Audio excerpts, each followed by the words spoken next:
Hello and welcome to Time as an Ingredient, sponsored by Gulf Photonics, makers of the Accubrew fermentation monitoring system. Today's episode is It's Time to Meet the Developers with Chris Bailey and Bradley Fernandez. They developed this system over a number of years, and they are actually employees of Gulf Photonics, which I am too. So first, let's find out a little bit about them. Chris, start with you. How'd you get here? I'm Chris Bailey. I'm VP of Engineering for the Accubrew project, and I've been an employee or original founding member of Gulf Photonics for 14 years. And I'm an engineer, mostly do medical fiber optics, but we live in the spectroscopy world in our photonics business, so this was a very relevant tangent for us with regard to chemical sensing and process control. Bradley, where are you coming from? Hey guys, my name is Brad Fernandez. I am the manager of embedded systems. I am the electronic engineer and main programmer from the program. I started with Gulf about 10 years ago as an assembler and kind of self-taught and worked my way up to where I am now. And yeah, that's pretty much it for me. And both very practical learners. They are. We are not traditionally taught in No, none of us are. I'm a high school dropout, came from manufacturing and custom machinery design. But Bradley has another secret. His superpower is a brewer. Yep, that is correct. Actually, now that you mention it, strangely dovetails perfectly. Yep. I'm also a home brewer and have been since about '06. It's one of my favorite hobbies. In the office and for our sampling, I'm also the main brewer for the project as well. Yeah, I'm the main taster. Yeah, we all taste. He literally brews probably at least once a week. Yeah, we brew once a week right now as our rotation. So. To develop, make sure your sensors are all they're not calibrated, but that they're performing properly to spec. We may get into this a little bit later, but sure. The reason we brew at the shop is for our machine learning algorithm. So we need to train our sensor what an SG of 1.0462 looks like in a Vienna lager, right? And so then we take hundreds of thousands of data points and we build those into our model, and that's how we create our SG measurement. It's pretty impressive. They've built these systems to continuously sample the beers that Brad makes, and it's really actually pretty impressive. So let's talk about what Gulf Photonics is, because I know nobody's heard of that who's not in the medical or defense industries and different things you guys do.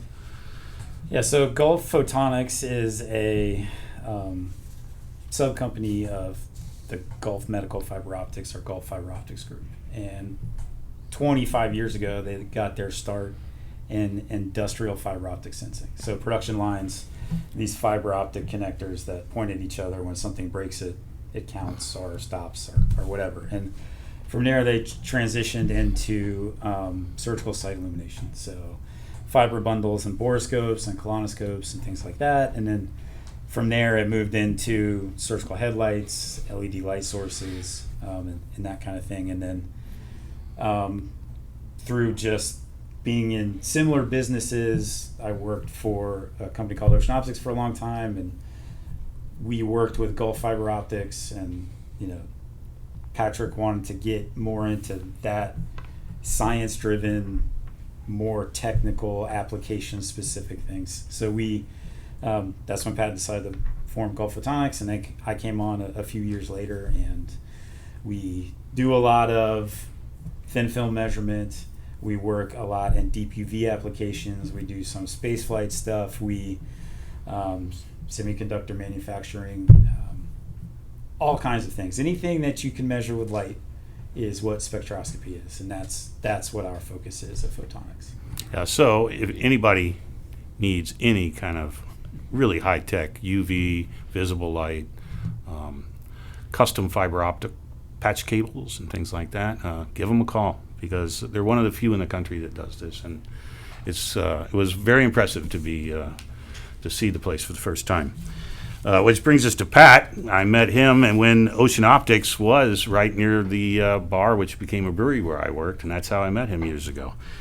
And told me what he was going to do. I thought it was an awesome idea, and now here we are, 6-7 years later. You've been working on this? Yeah, so I mean, from sort of idea to where we are now, I'd call it 6 years. I mean, on the current iteration, which was probably the first one that was a saleable product, it's probably 2.5. Yeah. The idea just kind of came out of a blue. Pat and one of his former colleagues, and he brought it to the engineering team and said, how can we do this? And we sort of fumbled around how we would do it using, sort of the way we might do more traditional process analysis with a fiber optic probe and, really kind of clunky boxes and not IoT web connected systems. And then, Bradley was like, why are we doing this way? This is hard. And so, right. He kind of pitched the idea to go IoT and microprocessor in the device to make it sort of self-contained, and that's kind of where we've arrived at with what you see on the market now. Yeah.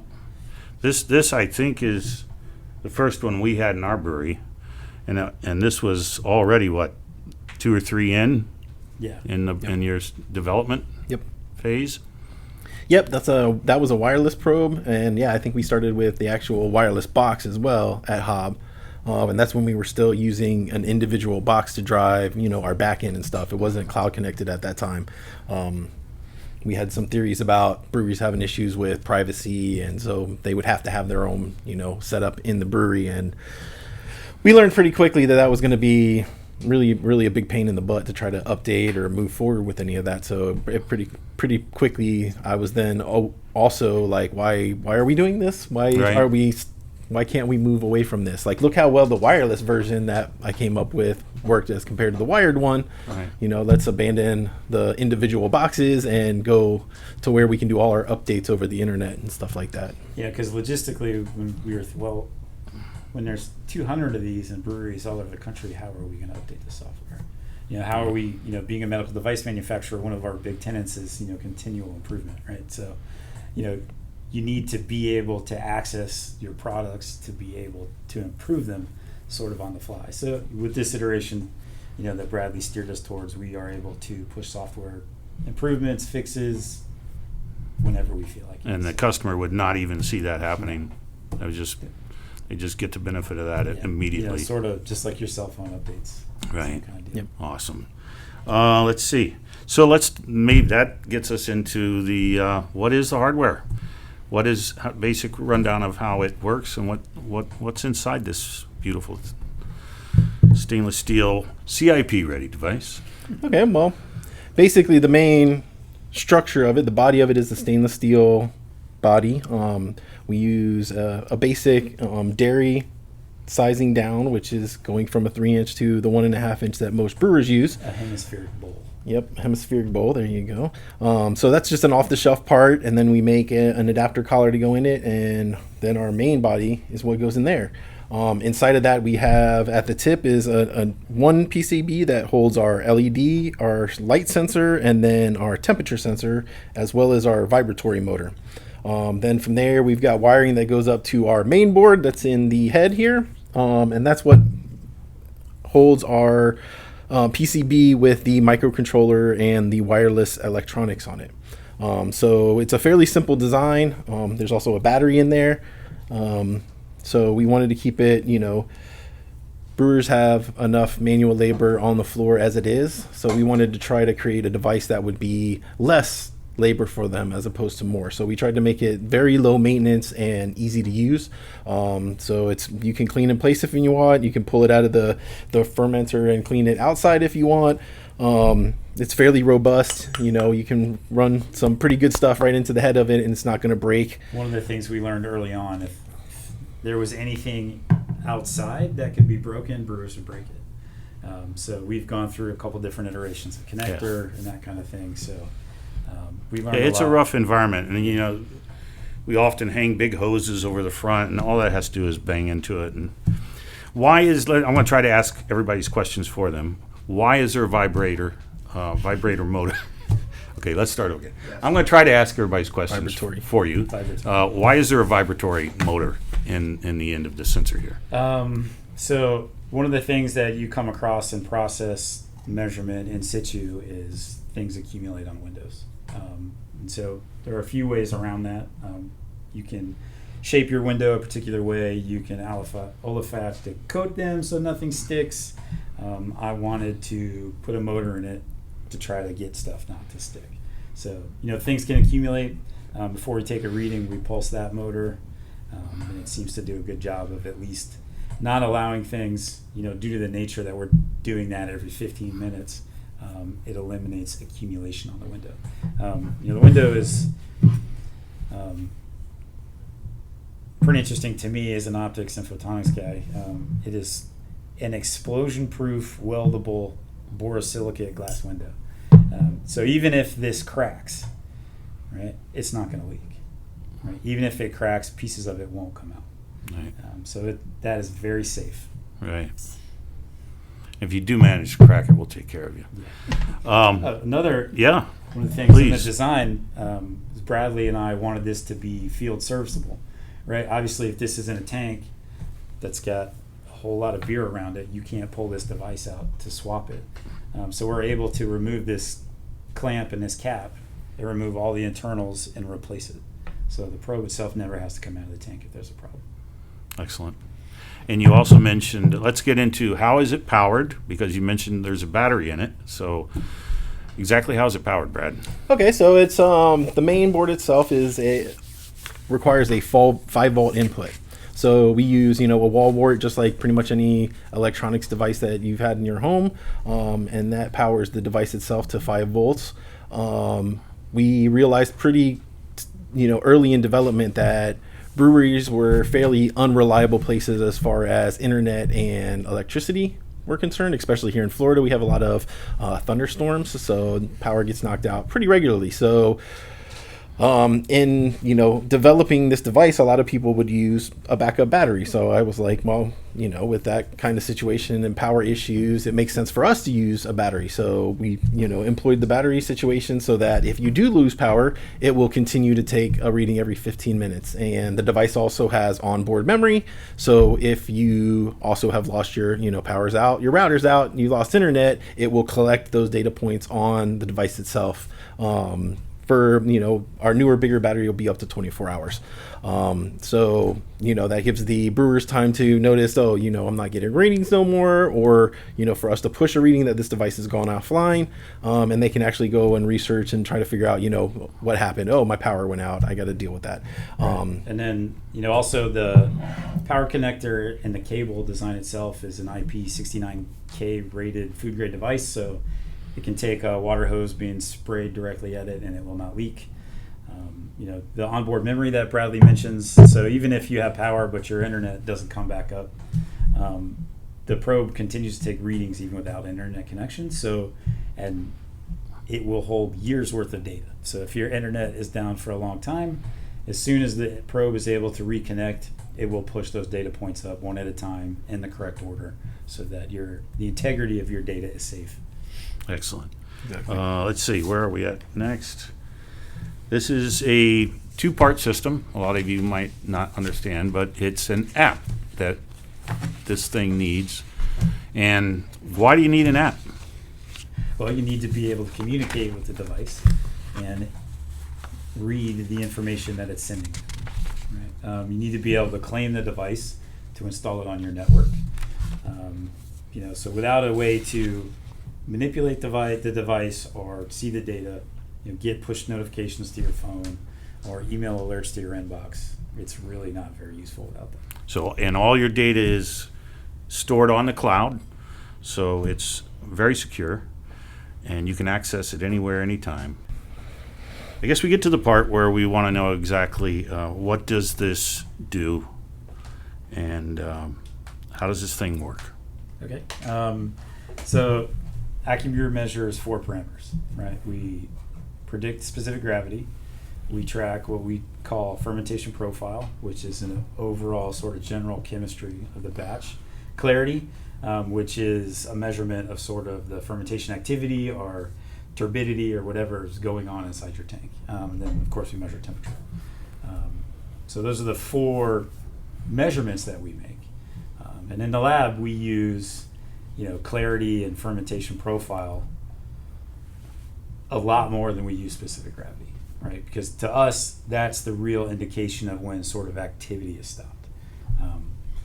Because we all know what an SG trend might be, right? But there's a lot more going on inside that tank with regard to, flocculation or stratification and all that kind of stuff that is affected by temperature and other things. Right. So, those are the 4 measurements. And clarity is unique to Accubrew. It's unique to what we do. Yeah, the fact that this is an optical device allows us to actually, essentially have what amounts to a very simple camera inside your tank watching things pass by. Right. And we're very excited to find out how brewers use clarity, because it's not something that's ever been available before. And let's see. So we're going to discuss with the monitor. Brad, secure record monitor. Give a real world example. How? Go ahead and just go from there, Brad. Okay. I don't know how to do that. One of the things with our device is we wanted it to be secure. We wanted the brewers to know that any information that they didn't want to share didn't get shared, and whatever information they do want to get shared, they would be able to do that. So every reading is sent back to the server encrypted. So there's no way to sniff or check or see what data is getting packed back and forth to the end user. And even if you did, it wouldn't mean anything to anyone. Right. Yep. And the other thing is the ability to have a working record of every single batch of beer you brew, to be able to go back and see that clarity measurement and how that might be different to a current brew, or also the fermentation profile. The fermentation profile is probably the most exciting reading for me, because it gives you more than just sugar. It actually allows you to see other chemical changes and extractions that are happening in your beer that you would have no other way to see. So, you can measure pH right now, you can measure SG, but nobody can tell you what other chemical changings are happening during that fermentation. And you may not always know what exactly that fermentation or that chemical change is, but the ability to go, okay, this batch, my last batch, and the batch before that all had that same change, that beer is going to be consistent because I'm seeing that exact change. Or vice versa, something's not quite right. You go back and you see, oh, I did that peak here, that plateau that I usually see at the end is missing. Why? What should I troubleshoot? How should I go back and look at this record and eliminate that, so in my future batches I do get that plateau and it's in the right place that I need it to be? Yeah, it's amplitude over time. Right? If your amplitude doesn't match your time, then something's different. Sure. If your pitch rate has changed, your temperature is different. So that's when we talk about overlaying and those profiles not matching. Right. Sure. If that plateau that Bradley's talking about shows up later and is shorter, or comes sooner and is longer, that's going to be a different flavor profile possibly for that beer. Right. Absolutely. So you mentioned sharing, Bradley. Who would you share with? Why would you want to share?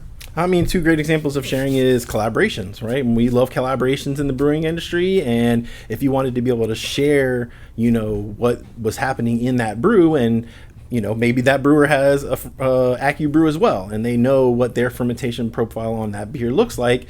You can share a collaboration account with them, and they can go in and look and see your graphs and do a comparison, or just understand what's going on. Right. Another one is possibly contract brewing. If you contract brew and your contract brewer has an Accubrew system, they can make you a collaborator on it, and you can watch from your brewery your contract brew being brewed.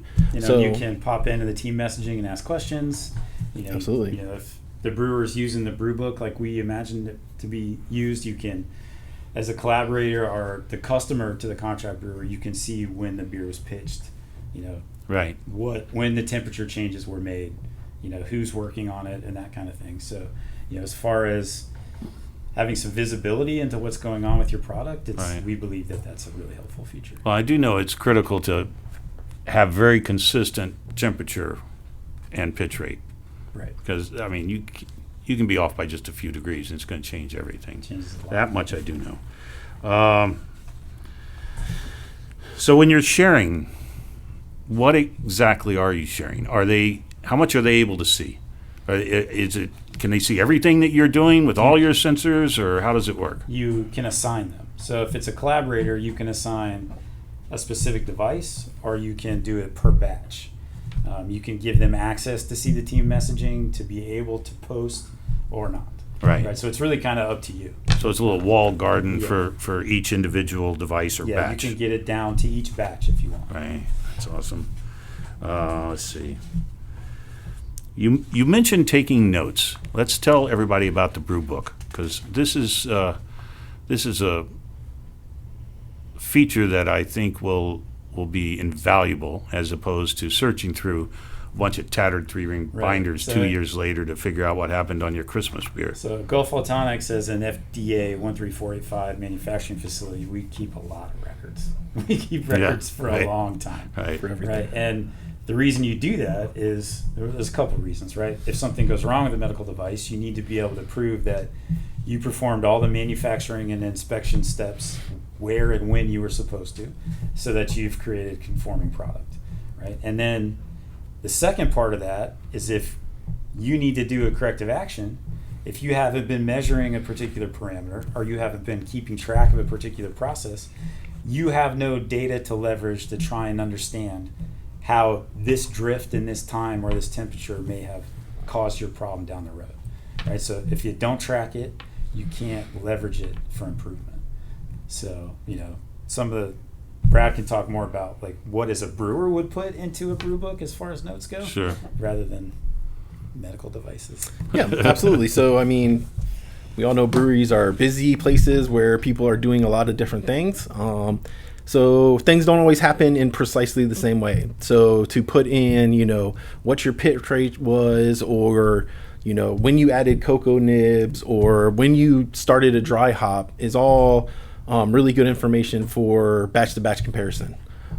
So those are the kind of things I would think that brewers, or that myself, when I'm using the system, put into the notes, so that I can, go back and know exactly what yeast I put in there, how much I put in, when I put it in, and, what temperature I was running it at, and be able to do a one-to-one comparison is invaluable for, hunting down issues and making sure that, you're staying consistent. Right. Right. Part of that consistency also is the reminders feature.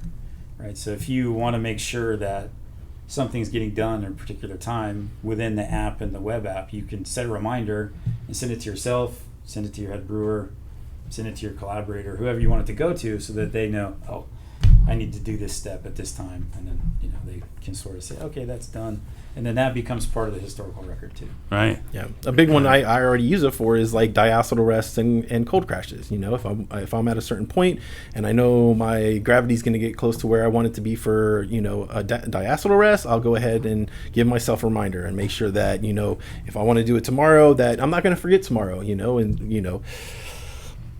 Yeah, exactly. So I want to remind myself and make sure that I know that I'm not going to miss that step, or that He does a lot more than just sit around the brewery, the office brewing. Yeah. He actually is constantly working on continuous development of this product. Absolutely. So we're really talking about helping brew more consistently and efficiently. So And more transparently. And how does Accubrew accomplish that, other than that we haven't already discussed? Because I know there's a lot to it, but Yeah, so try to help. Each sort of component can stand by itself. The device and the measurements and the usefulness of the app, but all of it together with the reliability and repeatability of the measurement. You combine that with the usefulness and the ease of the app and its latest configuration, and it all just kind of meshes together, right? Right. And you have essentially the history of that batch of beer. Right. As far as I'm a numbers guy and an engineer, so I'm sort of obsessive at looking at data. Yeah. I don't know that that's healthy. Oh, or I know not, you are. but it's something that I personally enjoy a lot. Yeah. about, All three of us do. We're all kind of that I'm way. always like, hey, Bradley, I know it's Yeah. Saturday, but did you see this? All right, so we've got an app, and that brings up the dreaded word subscription. No.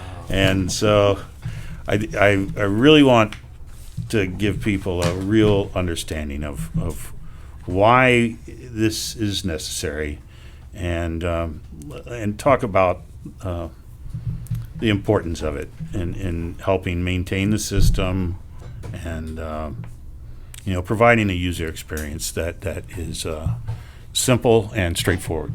All right, so you've set reminders. Does the sensor send alerts, and which ones, and how does that work? Yeah, absolutely. It sends alerts. So our main two are going to be temperature. Temperature's a key, part of brewing beer, and it's probably one of the biggest success stories of this device so far is catching temperature issues. We've caught so many failures in, glycol, or, kicking out plugs of AC units, or, all these other silly things that happen in breweries. And we've saved quite a few batches of beer just with that feature alone. And, we try to tell brewers, if you save one batch of beer because of a temperature issue with this device, it's paid for itself. That's pretty true. And the rest is, great, gravy is icing on the cake. Yeah. Yeah, so in the app you set your high range and your low range for your temperature. And then if it goes above or below that, it sends a push alert to your phone. Awesome. And then the other one on top of that is SG. We have an SG. You set a low point, basically, and when you hit that low point, it's going to go ahead and give you a push alert right to your phone or, Apple device. So you could say, like, I know it's the next number of days. You could set a reminder, and then you have an alert, and then maybe when to do a rest or collect yeast or crash or whatever. Exactly. Right. So what we're looking at is the brewing industry is changing. Things are no longer the same. A lot of your competitors are going to be hiring microbiologists. They're setting up expensive labs. Not everybody can afford that. And you need the data. This is no longer everything is data-driven these days. And I don't think it's an option anymore. Just checking gravity once a day is not going to get you where you belong. If it can save you 12 hours and move a batch along, or maybe that, I used to do this on this day, but now I see that this day was not enough time. So what makes Accubrew affordable for even small breweries? What's that gas market? Yeah. Just talk to them about the state of the Right. industry. Okay. Don't worry about the camera. All right. You're doing great, man. 3. No, I'm not. This is No, man, this is you're horrible. good. You're doing This good. is murderous. Just talking to Chris and Brad about the state of the industry and lives. I know from my experience that this industry is changing. Where I come from, they've been buying equipment that they never would have considered buying years ago. And we know breweries in our area that have degreed microbiologists on staff, and they are setting up very expensive labs. And It's really interesting, as in this industry is the most collaborative I've ever seen, but it's also maybe the most competitive. And those two things don't generally go together. yeah, Right. So like you're competing against your friends, so you need a way to it's very. to kind of stay That is so true. to protect yourself Yeah. and your brand and Right. to give its I don't know, just rewards or Sure. whatever, to make sure you're doing the best job you can. Yeah, Especially if this brewery is your dream, right? yeah. Yeah, so one of the things we noticed was for, SG and data acquisition, there was kind of a large empty area. It was either refractometer, hydrometer, or it was, tens of $1,000s for, an Anton Par or an in situ device. Which exactly. Yeah. So we were trying to target somewhere in the middle or even to the lower end to hit those craft brewers where this would be a need. Your Budweisers, your Coors, those guys, they have the big systems and have spent all the big money on that. They have process engineers and all that kind of stuff, which Absolutely. Small breweries don't have Yeah, access to. giant QC Yep. facilities. Exactly. So we were trying to come up with something that would be, low maintenance and inexpensive for those craft brewers to take some of that work out of their hands. And not intimidating from a technology standpoint. right? Exactly. Because, using some of those instruments, it's a lot. Like Simple to use. Simple to use. Like it's very low maintenance. Consistent. You essentially set it and forget it or whatever you Yeah. want to call it. I mean, Because we know that every time somebody takes a gravity measurement with a hydrometer, it's different. One person can't even get it the same every time, much less if one brewer does it one day and another brewer does it another day. Yeah, before we You know. built our sampling systems, we were Yeah. doing manual hand sampling of our beers. And Bradley and I could sit at the same table, same temperatures, and get totally different SG values. Right. So then we were like, well, we can't do this. Yeah, it's not going to You work. know, so we went from Right. having maybe 12 readings a day to 100 readings a day. Right. With and consistent readings. I mean, Yeah. sort of, oil and gas industry standard consistent readings. Yeah, Right. we learned pretty quickly that, I mean, human error is a real thing out there, and we saw it within our own measurements. Right. On a hydrometer, you have the meniscus, and read the top of the meniscus, bottom. Yep. What's somebody doing, and then on a refractometer, that's not always a nice crisp line across that refractometer. Sometimes there's a nice little range, and it's like, am I taking my measurement from the middle of that line or the top or the bottom? So there's this area that makes it possible to have some human error. So that's another thing that we feel like we've taken away is, at least we get rid of the human error factor of it. So more readings and more accurate, those are both positives. And no wasted product. Right. Right. And No sampling. the more important thing, like to me, over accuracy is consistency, right? Yep. Because even a relative measurement over an absolute measurement, as long as it's the same every time, you're going to learn from it, right? So, it's being able to take that measurement the same way every single time and being able to count on it, in a device that costs less than $500. Is Less than 300. less than 300. Sorry, and is packed with technology, Yeah. and Yeah, it's no. only going to get better. It is. It is. Because sadly, I know a brewer whose assistant wasn't even taking the test, and he's writing down numbers every day like he did, and he didn't. Man. And so it unfortunately can be worse than just inconsistent measurements. It can be there was no measurement and the guy forgot to do it, and he goes back and And it- writes something And down. it takes the pressure off those people. They're Yeah. able to focus on other things and get better at other stuff. So how does let's go over how we save money, Okay. because this is huge for us. We're giving you consistent measurements. We're giving more of them, and it's documentation that's going to be there year after year forever. That you can compare your last Christmas beer and your next Christmas beer, and you don't have to go digging through a bunch of binders to find that piece of paper. Where So, like Bradley mentioned before, the first big savings is temperature. Right. You're not, say it's Sunday morning and you're at home and your glycol system fails. If no one's in the brewery to see that, who knows how long it's going to be before someone catches it. So like with this device, you would see temperature drift immediately. Right, as soon as the liquid in that column, in that tank, started to change temperature, you would know it. Right, so then you can go remedy that, and that could possibly save that entire batch, depending on what it is. Right. And what step in the process you're at. Right, and then Bradley can talk about how long it takes to do manual sampling. Right. Brewing at the shop. But And we're eliminating how much manual sampling? All through the fermentation process? Yeah, all through the fermentation process. So overall, I think it's around 80%. Because most people are still going to want to do their starting gravity after their mash, and maybe their final one just to verify things. But for the most part, all the rest of that you can do away with it. And that alone, depending on the size of the brewery, can save a quarter of a day, half a day, depending on how many tanks you're doing and how much sampling Sure. you're doing. Sure. yeah, and even though, like, say a straight sample might take you 10, 11, or 12 minutes, like you have to get to the point where you can sample, right? And Yeah. then you take your sample, you got to clean up after yourself, you got to record your data, then you have to get back to what you were doing before. So all in all, I mean, between refocusing your brain and redirecting your body, you can be Right. out 45 minutes. Yeah, you're losing more than just the time, because you weren't doing something you could have been doing with that time. Absolutely. Yeah, that's a very good point. So we mentioned the cost of the hardware. Let's talk about that a little bit more. You said less Yeah. than 300. I said How much less is than it? 300. It's $295 $295 special. Yeah, so we learned pretty quickly that most brewers, if they have a nice lump of cash, they want to spend that on ingredients. They want to pay for their next batch of beer so that they can sell it.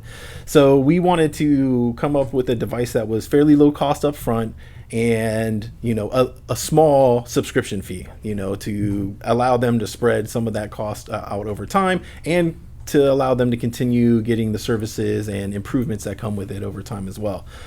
So we've been through a decent amount of prices for this, but we finally have landed on $295 for the individual device, and then $24.95 a month for a subscription fee for the first device, and being smart about using off-the-shelf sort of industry standard components for stuff helps us get our cost of goods down so that we can essentially sell it at less than $300.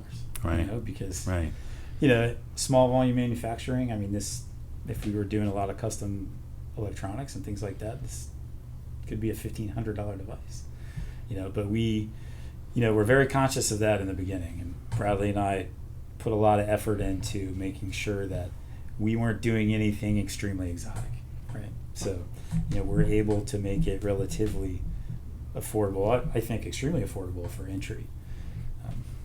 I think so. For what it does, absolutely. You're not. I've done the math with some of the prospective customers, and one customer who's looking at putting the 20 of them in. There's a potential of $10,000 a year savings after paying for the subscriptions. Wow. And and tell them how our subscription works and why we have to have one. Because I think this is one of the best parts about what we do. Is I think our subscription plan is the best on the planet. So your first sensor is $24.95 a month, right? And then each additional sensor is $9.95 per month. And we want that residual income to sort of help push this thing forward, to continue development, to make it faster, to make it more reliable, to make it more accurate, to continue to make the app better, to add more features that people ask for, possibly in the future add different measurement parameters and things like that. So, for us, this is not ever going to be a complete product, right? So we always want to try to make it better, to make it more stable, more reliable, and part of the uniqueness of the subscription that was your idea was to give breweries, that might be seasonal or that might not run their tanks 365 days a year, to be able to pause devices per subscription, right? So if you've got 10 devices, right, but you're only going to use 5 of them in your off months, you can pause the other 5, so you're not having to pay that subscription service. Sure. I love that feature. And another thing, the pretty obvious one is the access 24/7. Right. To be able to have that access anywhere at any time, you have to have servers up that can be accessed anywhere at any time, and that's not free. You can't do that for free, unfortunately. So that's another big part of it. Is we had people ask pretty quickly in the beginning, like, can I access this from home? And when we were doing the individual boxes from their breweries, it was no, not really, not unless you can VPN and this and that and all these other blockers, so it became pretty obvious very quick that it would be an advantage for them to be able to access it anywhere at any time. And that's probably the biggest reason for a cost up front is just, if you want that access all the time from anywhere, there's going to be a subscription fee, especially if you don't want, like you've mentioned before, ads in your face or your private stuff being sold to third parties, which we don't want to do any of that. We do believe that what's yours is yours, and we want to keep it that way. So, and I think we've come up with a very reasonable, subscription structure for what you're getting, you know? I personally like to tell people I think we're the most affordable and flexible solution on the market.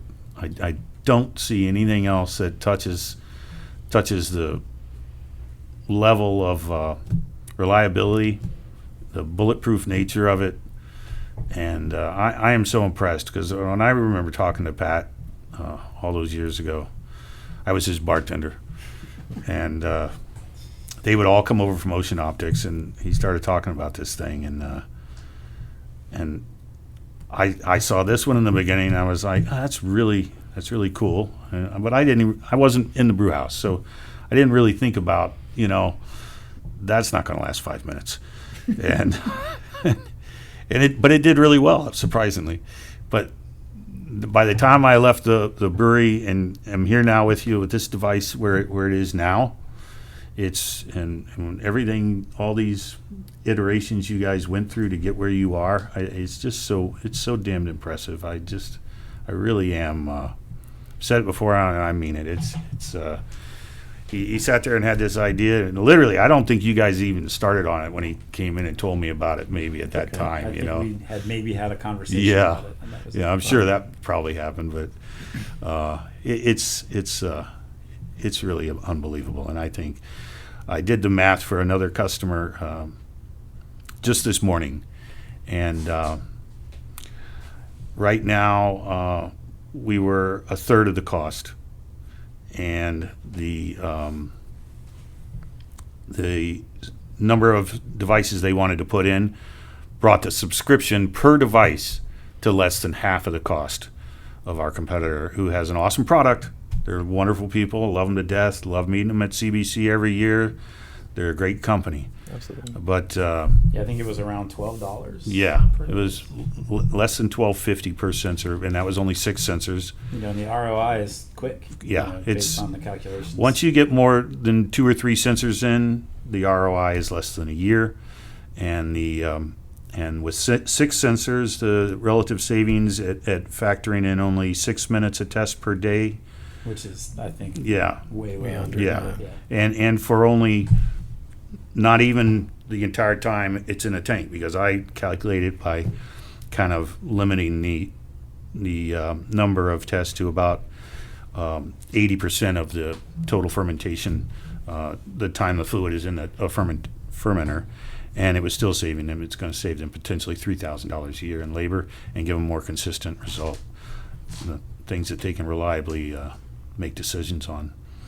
I think that's bringing us around towards the end of this. Yeah, and the big thing that we always like to talk about is, this, building, preserving, and protecting your institutional knowledge, right? Oh, that's right. Because, without your process and your recipes, that's essentially what a brewery is, right? Yeah. So. Let's go into that, because I don't think that's not a common term for a lot of people. But it's something that I think everybody knows, but until you verbalize it out loud and you're, to yourself, it's not something that we really understand. Because as Chris said earlier, there is a lot of collaboration. Some of the best, you can open up, what is it? I just opened up the magazine the other day, and the recipe was in there. The temperatures were in there. She was giving everything you need to know to kind of replicate that beer. And we know that the recipe isn't really important. We know that we can all take the exact same amount of ingredients and everything else, and the big difference is not what you use, but how you use it. Right. Process. Yeah, the process. So let's explain that a little bit, because I think this was something that Patrick came up with. And we want to protect institutional knowledge. What is institutional knowledge? Why is it so important? And how does it protect the brewery owner from down the road? Yeah, so from a manufacturing perspective, the best thing that I can relate it to in personal experience is, I'm not a brewer, is if you have a technician that works for you for a long time, right? And we have work instructors and procedures for everything, but over the years, that tech drifts from those and comes up with sort of their own way to do things that a lot of times works better, because they've sort of evolved it over learning and doing it a few times. And then if that technician leaves, suddenly there's a drop off in that yield and that production. And even though that new technician is following these instructions or that recipe, it's not the same, right? So communicating with that technician and getting feedback from them and adjusting your work instruction and adjusting your process and retraining other technicians, to me, that's kind of like what institutional knowledge is. So I see that could be a thing in breweries too, Definitely. right? Because even though Yeah. you have a recipe, you have your brew house. Say something happens to your brewer and they can't brew for you anymore. I mean, That's a Brad thing can now. Speak to that. Well, no, they leave. There's so many jobs and so few brewers right now. That Absolutely, industry is yeah. so tight, and it's hard to find personnel. And you can lose someone, and they're going to take a lot of information with them that maybe wasn't documented. Yeah. And documentation, this brew book, is going to be far more valuable, and I think people realize towards protecting that your process. Yeah. I think a good example of that is like, you brewed a really good Christmas beer 2 years ago. That brewer has moved on, and you have a spec sheet or something with the recipe on it, and you do that, and you taste it, and you're like, something's just not right. Right. If you're using your brew book and you're making good notes, he can actually go back to that brew 2 years ago, and maybe that brewer said, I tasted it on this day, I wasn't getting enough cinnamon, so I dropped in 5 pounds of cinnamon and racked off the next day. But that's not going to be in that recipe from 2 years ago that he started from. So the ability to go back and instead of asking the brewer, what did you do different? I don't remember. Yeah. You'll have that in the notes that, he did this on this day that was unexpected, and that's how he adjusted it and got it right on point. So those kind of last minute adjustments or adjustments you made after whatever you've pulled out of your inventory software, that's where you're going to catch those extra little bits to keep your beer extra consistent even years down the line. Right. We hope everybody takes this to heart, that that the industry is changing, and the days of keeping some stuff on a clipboard hanging on the side of a fermenter and trying to find that thing, or it gets wet, it gets hosed down. I mean, we live Gets in blasted. Hurricane Alley, right? Exactly. Like, notebooks with paper don't fare well Yeah. in floods. And I try to let people know that there's just so much value add beyond just gravity with this brew book, with the reminders, with the team messaging. What else? What am I missing? There's team messaging. Alerts, reminders. Yeah, alerts. Alerts. I mean, as Brad said, we've saved some breweries already. They had terrible glycol problems 2 or 3 times in a row, and Communication gets talked about a lot. Yeah. It's underrated. Like anything that happens, right. even if it's not in the brew book, Right. you just pop it in the message board and Right. say, hey, this seemed a little bit weird to me. Right. What's going Well, on? and I forgot to mention too, team messaging was especially important to me because when the brewery I came from, we had women working there, and fortunately, but it was hard sometimes for them to want to share personal information just to communicate in business, especially when a new employee came in who nobody knew. And not everybody wanted to give this new person, who could be gone in 90 days. We don't know. Luckily, that never happened. But team messaging puts all of your messaging in one place, where the employee can monitor it.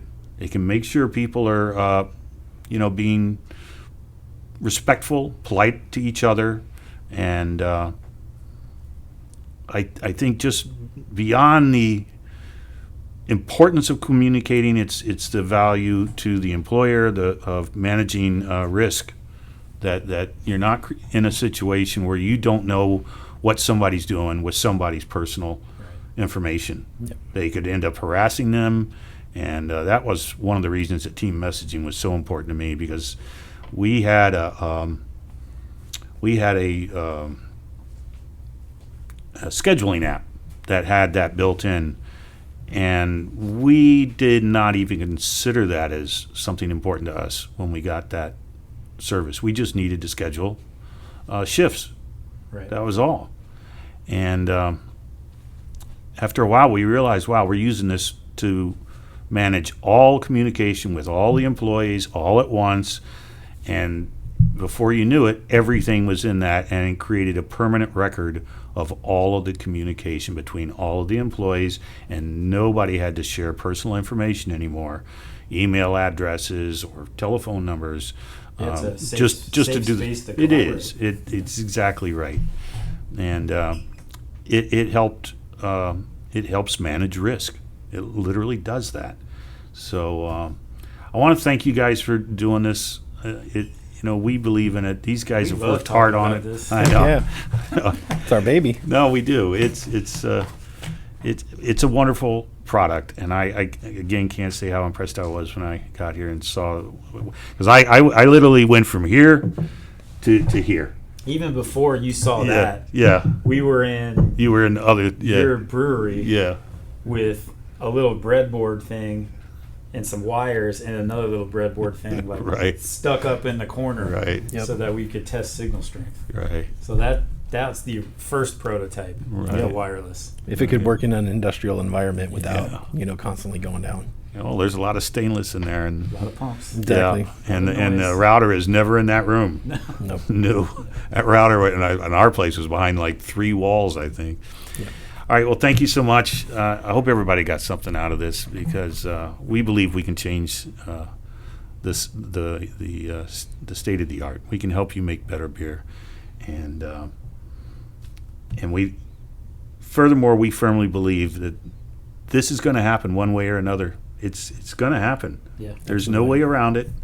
Whether it's us or our wonderful competitors, Absolutely.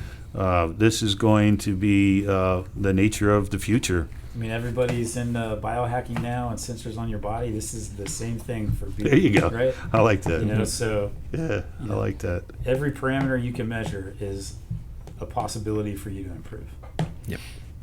That's a great closing. Say goodbye, Brad. Bye. Say bye, Chris. Bye. Thanks, guys. Bye-bye. Thank you.